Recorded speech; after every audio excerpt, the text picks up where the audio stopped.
right, Algebra 1B students, welcome to part 2 of lesson 11.4. Today we're going to be adding and subtracting rational expressions that do not have the same denominator. So we're going to have to find or create a common denominator before we can add or subtract these rational expressions, similar to how we find a common denominator for regular numerical fractions. So if we start here with adding these two rational expressions here, 5 over 6x plus 3 over 2x squared. Those certainly do not have the same denominator. One is a 6x, the other is a 2x squared. So what we're trying to find is the least common denominator, or the LCD. And in order to do that, we first list out some of the factors of 6x and 2x squared. So 6x obviously can be written as 2 times 3 times x, because if we multiply 2 times 3 times x, we get 6x. Similarly, 2x squared can be written 2 times x, because remember, x times x gives us x squared.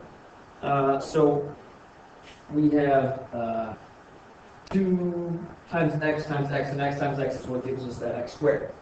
So once we have factored those two denominators, the least common denominator is the combination of those factors. Okay? So what we need to realize is that the most that if we have the same factor in the two denominators, we don't have to list that one twice. Okay? So we don't have to list this 2 twice because it's in both the pieces. We just list it once here, 2. And because this x appears in both, we just list that once. But there is another x right here that we need to list as well. Okay? So the least common multiple includes the 2, it includes the 3, it includes the x and the other x. Both of those x's need to be included here because they're different factors for each. Okay? So the least common denominator is 2 times 3 times x times another x, which is 6x squared as our least common denominator. Okay? Least common denominator. So please remember that you need the greater number of variables. So obviously in 2x squared there are 2 x's. 2 x's right there, and there's only one of them there. So your least common denominator needs to have 2 of them. It needs to have the greater number, the greater of the 2 exponents. Okay? It needs to have squared, or it needs to have to the third if there is a to the third, things like that. You need the greater number of variables. Now once we have the least common denominator, we need to turn each of these fractions into a fraction with that denominator. Okay? So we look at the denominator of the first fraction here. That's 6x. And I think, okay, what do I need to multiply 6x by to get 6x squared? Well, the answer to that is x. If I times this by x, now I'm at 6x squared, because 6x times x is 6x squared. But if I multiply the bottom of the fraction by x, I also need to multiply the top of the fraction by x. Okay? So what I end up with is right here, 5x over 6x squared. Similarly, with 3 over 2x squared, I need to think, okay, what do I need to multiply 2x squared by to get to 6x squared? Well, I'm at 2 right now, I need to get to 6, so I will multiply by 3.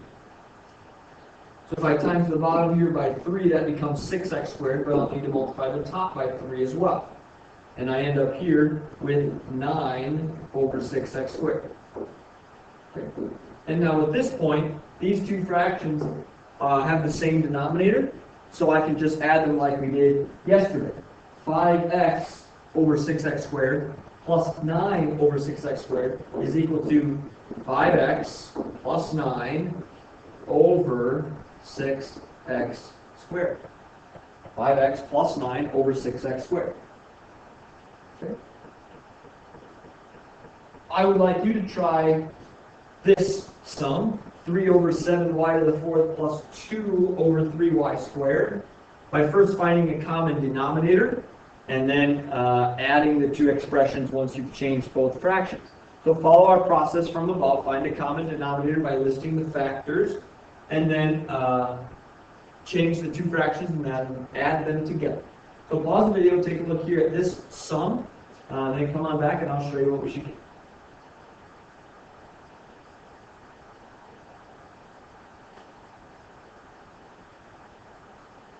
Okay, the common denominator here, the factors of my first denominator are 7, and then y, and the other one is 3, y. Okay. So I don't have any common factors in the numbers, which means I will need the 7 and the 3. And I see a y here, y here, y here, y here. I need 4 of them. So this is 21y to the 4th. 21y to the 4th. Okay. So now if I want to turn these two fractions into 21y to the 4th, I will multiply the 7y to the 4th by 3, and then the top of that fraction also by 3, so I end up with 9 over 21y to the 4th. And that is being added to, let's see, I need to go from 3y squared to 21y to the 4th. So I need to multiply by a 7 and then 2 more y's. So y squared again. Because y squared times y squared, remember, gives me that y to the 4th. So this is 21y to the 4th. But the top of the fraction is also getting multiplied by 7y squared. 7y squared times 2 gives me 14y squared. And if I add those two fractions together, I get 9 plus 14y squared over 21y to the 4th. That's what we should get. Okay. Now we can also do this with subtracting. And sometimes the denominators that we have do not have any common factors because they are their own binomials, their own parentheses pieces like we have seen before. So for example, if we are asked to find the difference here, 3 over d minus 1 minus 2 over d plus 2. My two denominators are d minus 1 and d plus 2. Now remember, to find a common denominator, I'm only allowed to multiply things. I cannot add or subtract anything on. So because d minus 1 and d plus 2 are not the same factor, they don't have any common factors, they're kind of their own binomial pieces, the least common denominator is just those two factors multiplied together. Okay, it's d minus 1 times d plus 2. So whenever you see things like this, where they're two totally separate binomial pieces and one is not a multiple of the other, like 2d minus 2 or something like that, the least common denominator is just those two factors multiplied. So if we turn those two fractions into each other, in order to turn the first denominator into my common denominator, I need to multiply by d plus 2. Because those are my two factors on the bottom, which means I need to multiply the top also by d plus 2. So I end up with d plus 2 all multiplied by 3. And if I distribute here, I get 3d plus 6 over this d plus 2 d minus 1.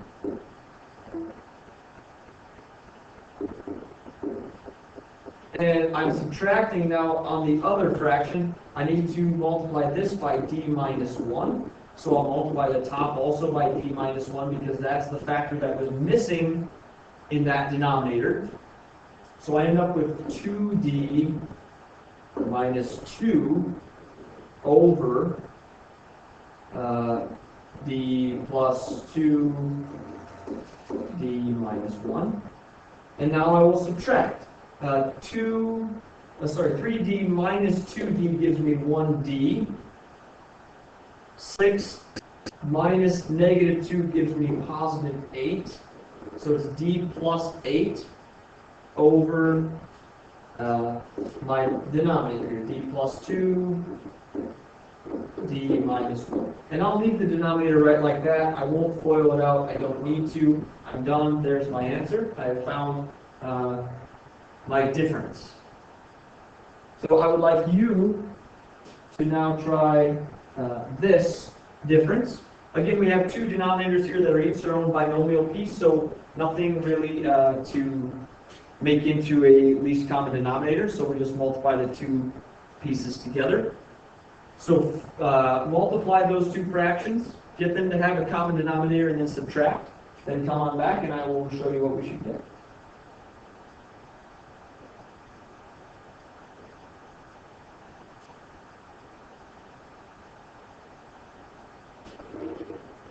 Okay, my left piece should become c squared minus 2c over 3c minus 1, c minus 2. And I'm taking away 12c minus 4 over 3c minus 1, c minus 2.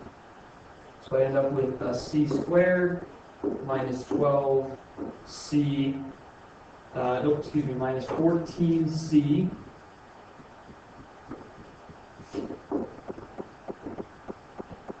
plus 4 over 3c minus 1, c minus 2.